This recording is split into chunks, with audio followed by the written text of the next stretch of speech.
Hello everyone, this is the Sad Pirate King, and these are my thoughts on chapter 1007. I've been wanting to start the channel for a while now. I even wrote a script for my first video I have on this channel about my favorite One Piece YouTubers a while back. But chapter 1007 was the chapter that made me take that plunge and start all of this. Why this chapter compared to the last 10 or so chapters? Because I think Oda did something here that I had not thought of and I didn't expect to pop into my mind. It's these moments that happened in this chapter that made me really want to talk about it, and it wasn't something that I was expecting. Either way, let's get into the chapter. Just quickly, I love how Oda uses the cover page in ways that you don't expect. One of the theories for the end of the chapter takes into account the title of the chapter. When you first read it, you just think of Chopper, and it makes sense with what's happening in the chapter, but it can also have a second meaning with a connection to the end of the chapter, but I'll get into that later. I also like that Caesar is the main person on the cover, because when Chopper does something later on in the chapter, it gives me some, series Caesar vibes, so I like that. But anyway, let's get into the actual chapter. To start, we see Hyogoro is getting ready to die, and honestly, I would have loved for this to have been his end, and for Chopper to have created the antidote just a little bit late. That would have been such a great way for his character to die, and have a memorable moment. It also really ups the stakes. We do know that there have been casualties on the ally side, but we know that it's no one of real importance. This is a war and people will die. I saw on Twitter or somewhere, someone brought it up, the moment in Alabasta when Luffy tells V that people die, that she was being naive pretty much.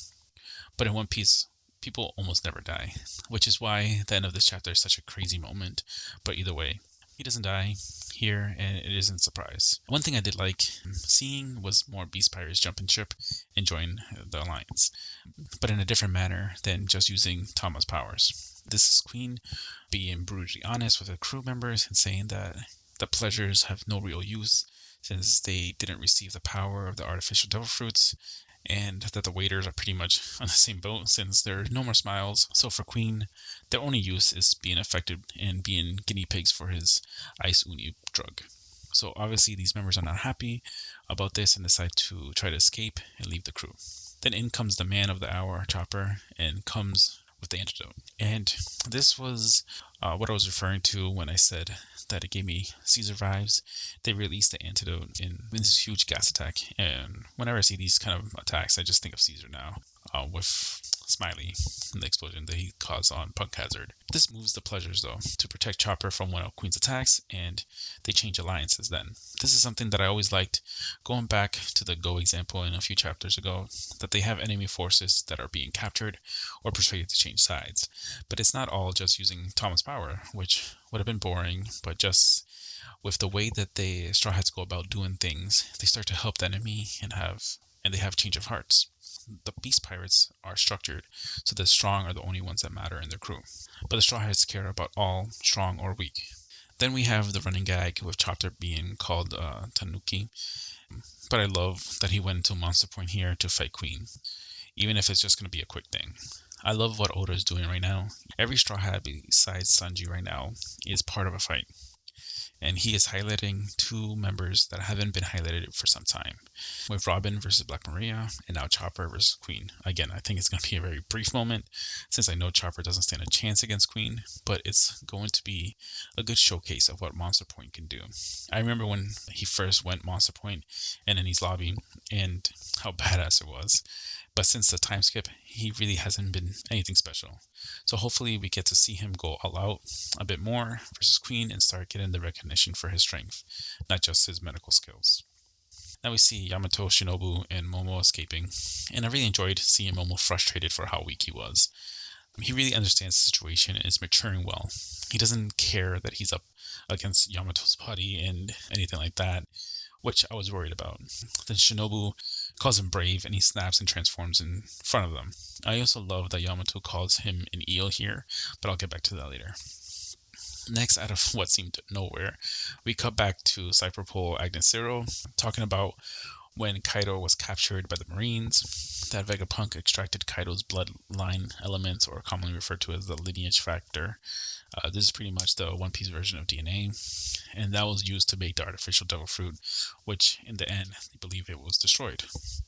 Now, we already knew that this was the devil fruit that Momo ate, and hence he has that power.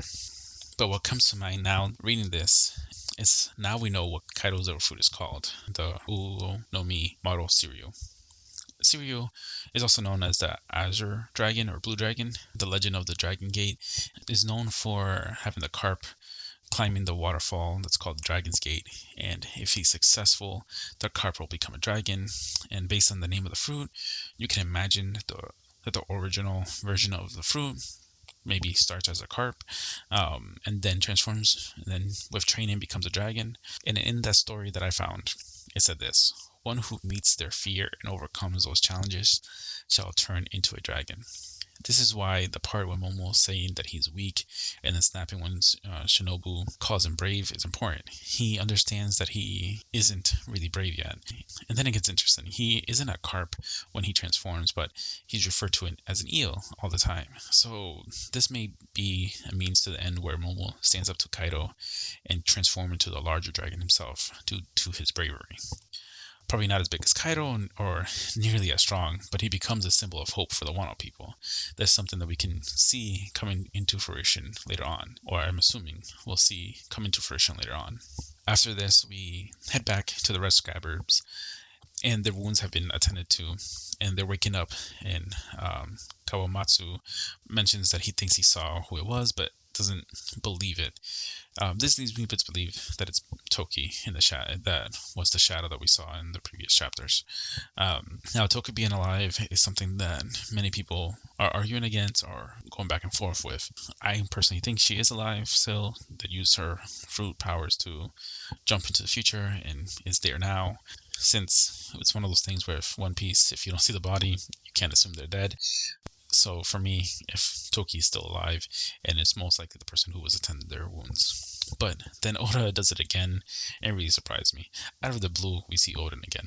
The Scabbard's reaction was the same as mine. He didn't understand what was going on. Now, I don't believe this was really Oden, or at least I'm hoping that it isn't Oden. I've seen and heard many theories on who or what it could be. My favorite is that it's Tama's teapot because it ate the Uni Uni no Mi Maro Tanuki, and Tanukis are said to be able to shapeshift. Although I don't fully buy it, the name of the chapter leads me to believe that this might be true, since Oda does like to have double meanings in their cover pages. I do think Onomaru or Conjurer painting is more likely, but also brings up different questions.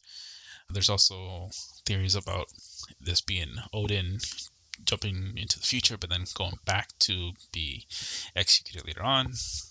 Each theory for this brings up more questions, so this may be its own separate video later on.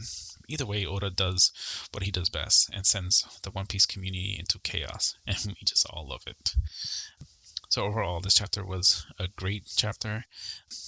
We still didn't go back to the rooftop, but we are starting to see the grand picture of what's going on during this war. We still need to see where Sanji ends up. We haven't really gone back to Jinbei yet.